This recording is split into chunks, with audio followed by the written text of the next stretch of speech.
I stood at his grave site with a bouquet of white lilies gripped so hard the cellophane sliced into my skin. After years inside, the fresh air felt wrong on my tongue, almost forbidden. I thought stepping out meant freedom. Then I saw her, a little girl peering at me from behind a crooked headstone. Thin arms hugging herself, eyes far too old for her small face. She watched me like she already knew who I was. "Ma'am," she murmured as she edged closer, "there's nobody there." My breath caught. My limbs locked. "He's not in that grave," she continued. "Want me to tell you a secret?" Everything in me turned to ice. I had come to bury what was left of my heart, to grieve the man whose death had ruined me. And now this child was saying he wasn't even dead. Once, I believed in him completely. Amir, my husband, my anchor, my safe harbor. We met under a bus station awning while rain hammered the world around us. My umbrella snapped, and he draped his jacket over my shoulders without a word. His laugh sounded like hope. I mistook charm for integrity. Rookie mistake. Together we built a company. My brains, his smooth talk. I managed the figures, he schmoozed the clients. We handled each other with a fire that burned out of control. When the police burst into our office at daybreak, I didn't struggle.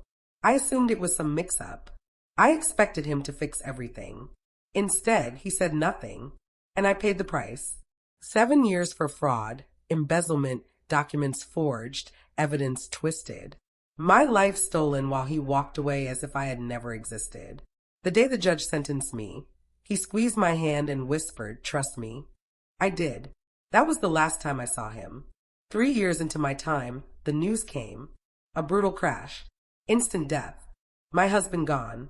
Except now a little girl was telling me he wasn't. I swallowed and crouched, so we were eye level. "What's your name?" "Alina." She pointed toward an old caretaker's shed. "My mom says I shouldn't talk to strangers. But you're not a stranger." "And how do you know that?" I asked. Her brows knitted. "Because he told me. He showed me your picture. He said you were busy." Busy. The same word he used when he abandoned me to rot. My voice stayed steady only by force. "Who told you that?" She beamed, open, innocent. "My dad." And somewhere deep in the cemetery, a door slammed. I didn't scream. Didn't flee. I watched the shed door swing shut. A shadow passed behind the dusty window. A familiar shape, alive, comfortable, unburdened. Not a flicker of shame. He had replaced me. A new wife. A child. A shiny new life built on the rubble of mine.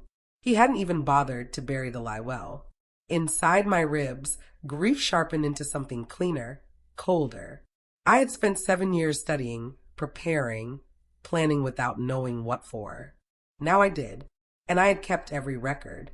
Before my release, my cellmate, a former accountant with a mind like a razor blade, helped me trace a string of shell companies tied to our old business.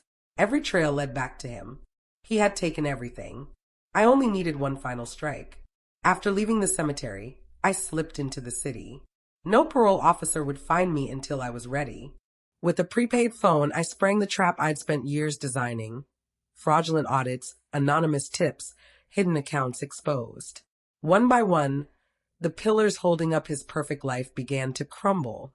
Money frozen, partners questioned, rot spreading from the core. Then I visited.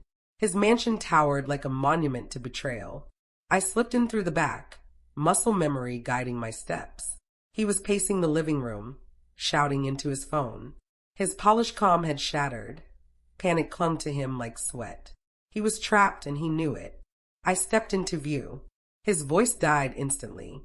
"You're supposed to be in prison," he rasped. I smiled. "And you're supposed to be dead."